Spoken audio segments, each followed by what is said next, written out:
እንደምን አድራችኋል የዴሊ ፎረም ቤተሰቦች። በፊንቴክ ኢንቨስትመንት ማጭበርበር ተጠርጣሪዎች ላይ ከባድ የእግድ ትዕዛዝ ተላለፈ። የፊንቴክ ኢንቨስትመንት በሚል ድርጅት በኩል ተፈጽሟል በተባለ ከፍተኛ የማጭበርበር ወንጀል ተጠርጣሪዎች ላይ የገንዘብና የንብረት ዝውውር እግድ ትዕዛዝ መተላለፉ ታውቋል። ፍርድ ቤቱ ተጠቃሾቹ ግለሰቦችና ተቋማት ገንዘባቸውን እንዲያንቀሳቅሱ እንዲሁም ቤትና መኪናን ጨምሮ የማይንቀሳቀሱና ተንቀሳቃሽ ንብረቶቻቸው እንዳይሸጡ ወይም እንዳያስተላልፉ እግድ ጥሏል። እግዱ የተላለፈባቸው ግለሰቦችና ተቋማት ያላቸውን ዝናና እውቀት በመጠቀም ፊንቴክ ኢንቨስትመንት መኪና ያስመጣላቸዋል በማለት በርካታ ሰዎችን ለብዝበዛና ለገንዘብ ማጭበርበር በመዳረጋቸው እንደሆነ ታውቋል። የእግድ ትዕዛዝ የተላለፈባቸው ግለሰቦችና ተቋማት ዝርዝር ይፋ የተደረገ ሲሆን ከነዚህም ውስጥ ሰራዊት ፍቅሬ መልቲሚዲያ ወይም አርቲስት ሰራዊት ፍቅሬ፣ ፊንቴክ ኢንቨስትመንት ዳንኤል ዮሐንስ፣ ግርማይ ገብረ ሚካኤል፣ አሰግድ ኢያሱ፣ አብርሃም ግዛው ኢንተርቴንመንት ጋዜጠኛ አብርሃም ግዛው፣ አባይ ቲቪ፣ ናሁ ቲቪ፣ ሪፖርተር ጋዜጣ፣ ይገረም ደጀኔ አስቴር፣ አርቲስት ይገረም ደጀኔ፣ ዳንኤል ተገኝ፣ ሰለሞን ቦጋለ፣ ካሊድ ጀማል፣ መንሱር ጀማል ናቸው። በፍርድ ቤት ትዕዛዝ መሰረት እነዚህ ሁሉ ተጠቃሽ ግለሰቦች ተቋማትም በኢትዮጵያ ባንኮች የሚያንቀሳቅሷቸው የገንዘብ ሂሳባቸው ሙሉ በሙሉ እንዲታገድም ተደርጓል። በተጨማሪም በአዲስ አበባ መሬት ልማትና አስተዳደር ውስጥ ያላቸው የማይንቀሳቀስ ንብረት ቤትን ቦታን ጨምሮ በጠቅላላ እንዳይሸጡ ወይም እንዳይለወጡ እግድ ተጥሎባቸዋል። ለአዲስ አበባ ከተማ ተሽከርካሪና አሽከርካሪ ባለስልጣን ደግሞ እነዚህ ሰዎች የያዟቸው ተሽከርካሪዎች መሸጥም ሆነ ማስተላለፍ እንደማይችሉ በማሳወቅ የእግድ ትዕዛዝ እንዲተገበር መመሪያ ተሰጥቷል። ፊንቴክ ኢንቨስትመንት ከጅምሩ አንስቶ ታማኝነት ለማግኘት ሲል ታዋቂ ግለሰቦችን በተለይም የፊልም ተዋናዮችን በመሳብ ለአይን ግቡ የሆኑ ማስታወቂያዎች ሲያሰራ የነበረ ሲሆን በአጭር ጊዜ በአነስተኛ ሂሳብ የመኪና ባለቤት ለህዝቡ ተደራሽ ለማድረግ እንዳቀደም በተደጋጋሚ በማስታወቂያዎቹ ሲናገር ነበር። በተለያዩ ጊዜያት መኪኖች ወደ ወደብ እያስመጣ መሆኑን ለዚህም ቪዲዮ ሲያሳይ የነበረ ሲሆን ለደንበኞቹ በገባው ቀነ ገደብ ግን መኪናውን ለደንበኞች ማስረከብ አልቻለም። በዚህ ምክንያት ውለታ የገቡ ሰዎች ተደጋጋሚ ቅሬታን ሲያሰሙ የነበረ ሲሆን በማህበራዊ ትስስር ገጽ ወደ ሚዲያ በመውጣትም በማስታወቂያ የተሳተፉ ታዋቂ ግለሰቦች ጭምር ተጠያቂ ሲያደርጉም ነበር። ተስፋቸው የተሟጠጠው ደንበኞች ወደ ፊንቴክ ኢንቨስትመንት ዋና መስሪያ ቤት በመሄድ ተቃውሟቸውን ያሰሙ ሲሆን ለደረሰባቸው በደል በፍርድ ቤትም ካሳ ጠይቀዋል። በዚህ ምክንያት ፍርድ ቤቱም በተጠቀሱት ግለሰቦችና ድርጅቶች ላይም እግድ አውጥቷል። ፌስቡክ ወይም የአሁኑ ሜታ የቲክቶክ እና የዩቲዩብ ተጽዕኖ ፈጣሪዎች ወደ ፌስቡክ ለመሳብ ወራዊ ክፍያ ሊያቀርብላቸው ነው። ሜታ የታዋቂ የቪዲዮ ፈጣሪዎችን ከሌሎች ተቀናቃኝ የማህበራዊ ሚዲያ መድረኮች ወደ ፌስቡክ ለማምጣት ክሬተር ፋስት ትራከር የተሰኘ አዲስ መርሃ ግብር ይፋ አድርጓል። ኩባንያው ተጽዕኖ ፈጣሪዎች የነበራቸውን ቪዲዮዎች በፌስቡክ ላይ መልሰው እንዲለጥፉ በማድረግ ብቻ ወራዊ የገንዘብ ክፍያ ሊፈጽምላቸው እንደሆነ ታውቋል። የክፍያ ሁኔታው የተመረጡ ፈጣሪዎች እንደ ተከታዮቻቸው ብዛት የሚከተለው ክፍያ ይቀርብላቸዋልም ተብሏል። 100,000 ተከታይ ያላቸው ሰዎች በወር $1,000 የሚከፈላቸው ሲሆን ከ1 ሚሊዮን በላይ ተከታይ ያላቸው ሰዎች ደግሞ በወር $3,000 ከፌስቡክ ወይም ከሜታ ገንዘብ ይከፈላቸዋል። ከገንዘብ ባሻገርም ፌስቡክ ለቪዲዮአቸው ሰፊ ተደራሽነት ወይም በተለምዶ ቡስት የሚባለው እንዲያገኙም አድርጋለሁ ብሏል። ለመሳተፍ የሚያስፈልጉ መስፈርቶችም ይፋ ያደረገው ሜታ ፕሮግራሙ በአሁኑ ወቅት ጥብቅ መስፈርቶችን ያስቀመጠ ሲሆን ዋና ዋናዎቹ ብሎ ያስቀመጣቸው በአሜሪካ ወይም በካናዳ የሚኖሩና እድሜያቸው ከ18 ዓመት በላይ የሆናቸው በኢንስታግራም፣ ቲክቶክ ወይም ዩቲዩብ ቢያንስ 20,000 ተከታይ ሊኖራቸው ይገባልም ብሏል። ቢያንስ ለ30 ቀናት የቆየ የፌስቡክ ገጽ ያላቸውና ባለፉት 6 ወራት ውስጥ ምንም አይነት ሪሊዝ ያለቀቁ ባለፉት 60 ቀናት ውስጥ ቢያንስ 30,000 የቪዲዮ እይታ ያገኙ ሊሆኑ ይገባል ብሏል።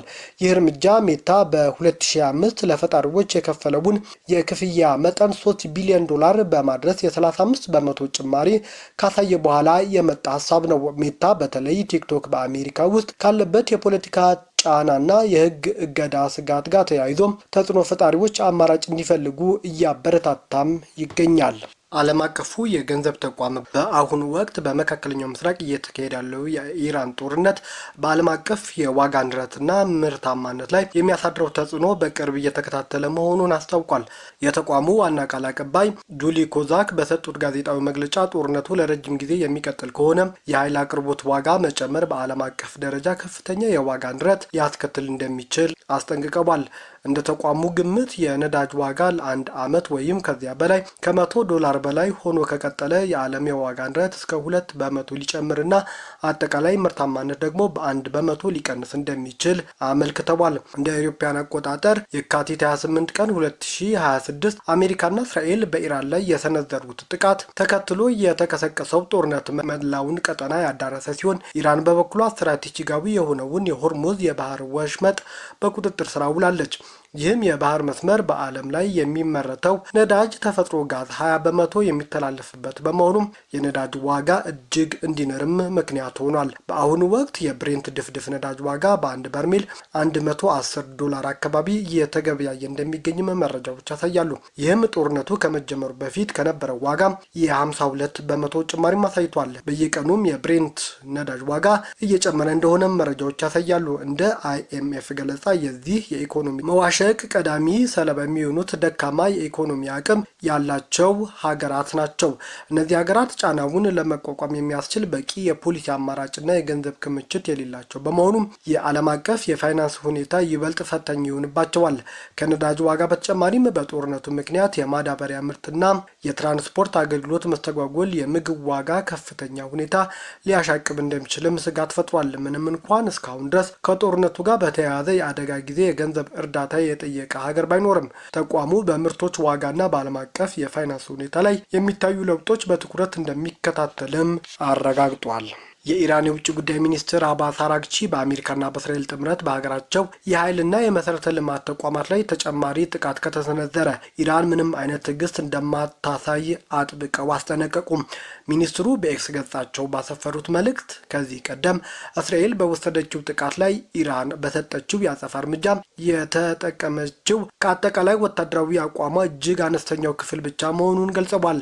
በወቅቱ ይህንን ያደረጉበት ብቸኛ ምክንያት ግጭቱ እንዳይባባስ ለቀረበላቸው ጥያቄ ክብር ለመስጠት መሆኑን ያስታወሱት አራግቺ ዳግም የመሰረተ ልማት ጥቃት ካጋጠማቸው ግን ምላሻቸው ምንም አይነት መግታት የማይታይበትና የከፋ እንደሚሆንም በአጽንኦት አስጠንቅቀዋል። ከዚሁ በቀጠናው ከተቀሰቀሰው ጦርነት ጋር በተያያዘ የአውሮፓ ማዕከላዊ ባንክ በመካከለኛው ምስራቅ ያለው ግጭት በአውሮፓ ኢኮኖሚ ላይ ከባድ የዋጋ ንረት የሚያስከትልና የኢኮኖሚ እድገት እንደሚያቀጭጭ አስታውቋል። የባንኩ ፕሬዝዳንት ክሪስቲን ላጋርድ እንደገለጹት በአሜሪካ በእስራኤልና በኢራን መካከል ያለው ጦርነት በዓለም ላይ ከባድ የኃይል አቅርቦት ንዝረት የፈጠረ ሲሆን የኢኮኖሚውን የወደፊት አቅጣጫ እጅግ አሳሳቢና እርግጠኝነት የጎደለው አድርጎታል ብለዋል። ምንም እንኳን ባንኩም አሁን ያለው የወለድ መጠን ባለበት ስለማቆየት ቢወስንም ፕሬዝዳንቷ የጦርነቱ መራዘም የነዳጅና የተፈጥሮ ጋዝ ዋጋን ከተገመተው በላይ ሊያንረው እንደሚችል አብራርተዋል። በአሜሪካ፣ ብሪታንያና ጃፓን የሚገኙ ማዕከላዊ ባንኮች ተመሳሳይ የጥንቃቄ እርምጃዎችን እየወሰዱ ይገኛልም ተብሏል።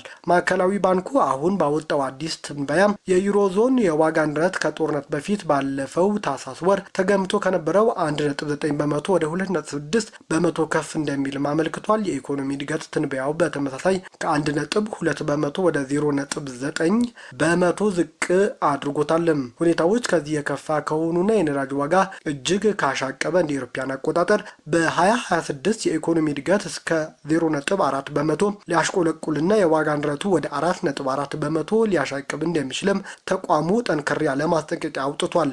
ይሁን እንጂ ፕሬዝዳንት ላጋርድ ባንካቸው ይህንን የኢኮኖሚ ድቀት ለመቋቋም የሚያስችል ጠንካራ ቁመና ላይ መሆኑንም ተናግረዋል። ትራምፕ እግረኛ ወታደር ወደ ኢራን እንደማያሰፍሩና ጦርነቱ ከታቀደለት ጊዜ ፈጥኖ እየተካሄደ እንደሆነ ጠቆሙ። የአሜሪካው ፕሬዝዳንት ትራምፕ በመካከለኛው ምስራቅ የትኛውም ቦታ የእግረኛ ጦራቸው እንደማይሰማራ በድጋሚ ተናገሩ። ትራምፕ 3 ሳምንት ሊሞላው የተቃረበው በኢራን ላይ የሚካሄደው ጦርነት ከታቀደለት ጊዜ ፈጥኖ እየተካሄደ ነው ሲሉም ተናግረዋል። ፕሬዝዳንቱ የአሜሪካ ወታደሮች ይሰማሩ እንደሆነ ጥያቄው ላቀረበላቸው ጋዜጠኛ በሰጡት ምላሽ ብናቅድ እንኳን አልነግርህም ሲሉም ምላሽ ሰጥተውታል። ትራምፕ ይህንን ያሉት ከጃፓኗ ጠቅላይ ሚኒስትር ሳናኤ ታካኢቺ ጋር በዋይት ሀውስ ጋዜጣዊ መግለጫ በሰጡበት ጊዜ ነው። የጃፓኗ ጠቅላይ ሚኒስትር በዓለም ላይ ሰላምን ሊያሳኩ የሚችሉት ትራምፕ ብቻ ናቸው ሲሉም ተደምጠዋል። ብለዋል። አክለውም ኢራን የኒውክሌር ጦር መሳሪያ እንድታበለጽግ በጭራሽ ሊፈቀድላት አይገባም ብለዋል። ታካኢች የጃፓን ባለስልጣናት ኢራን በኢነርጂ መሰረተ ልማቶች ላይ የምትፈጽማቸውን ጥቃቶች እንድታቁምም በቀጥታ መጠየቃቸው ተነግሯል። በባህረ ሰላጤው የሚካሄደው ጦርነት 3ኛ ሳምንት ሊደፍን በተቃረበበት ጊዜ ተፋላሚ ወገኖች የነዳጅ ምርት ማዕከላት ኢላማ እያደረጉ ነው ተባለ። ጦርነት ሲጀመር በሆርሙዝ ወሽመጥ የሚተላለፉ ነዳጅ ጫኝ መርከቦች አደጋ ላይ ይወድቃል የሚል ስጋት የነበራቸው ሲሆን በዚህ ሳቢያም በሺዎች የሚቆጠሩ መርከቦች ወደ አካባቢው ለመንቀሳቀስ ሳይችሉ ቀርተዋል። የዓለም 20 በመቶ የነዳጅ ምርት በሚተላለፍበት የሆርሙዝ ወሽመጥ ላይ በተፈጠረው መስተጓጎል የነዳጅ ዋጋ ከፍተኛ ጭማሪ እያሳየ ነው። አሁን ደግሞ ከፍተኛ የነዳጅ በሚመረትበት የፋርስ ባህረ ሰላጤ ሀገራት የነዳጅ ማምረቻ ላይ አሜሪካ፣ እስራኤልና ኢራን ጥቃት መፈጸም በመጀመራቸው ዓለም ስጋት ላይ እየወደቀች ነው ሲሉ ባለሙያዎች አስጠንቅቀዋል። አሜሪካ ከኢራን ነዳጅ ላይ የጣለችውን ማዕቀብ ለማንሳት እያጤነች እንደሆነ ተሰማ።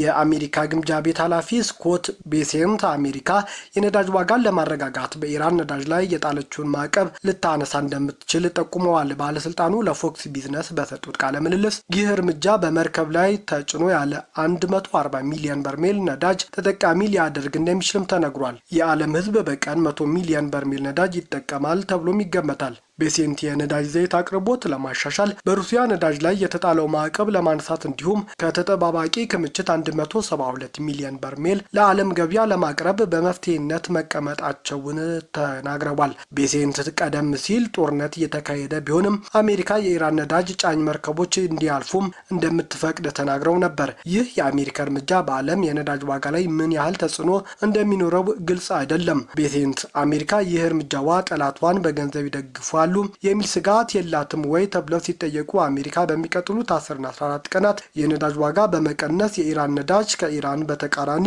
እንዲቆም ታደርጋለች ብለዋል። ቤተሰቦቻችን ዜናዎቻችን ከወደዳችሁት ላይክ ማድረጋችሁን አትርሱም። ለሌሎች ተደራሽ እንድንሆንም ሼር አድርጉ። ለቻናሉ አዲስ የሆናችሁ ሰዎች ሰብስክራይብ በማድረግ ቤተሰባዊነታችሁን ተወዳጁ። መልካም ጊዜ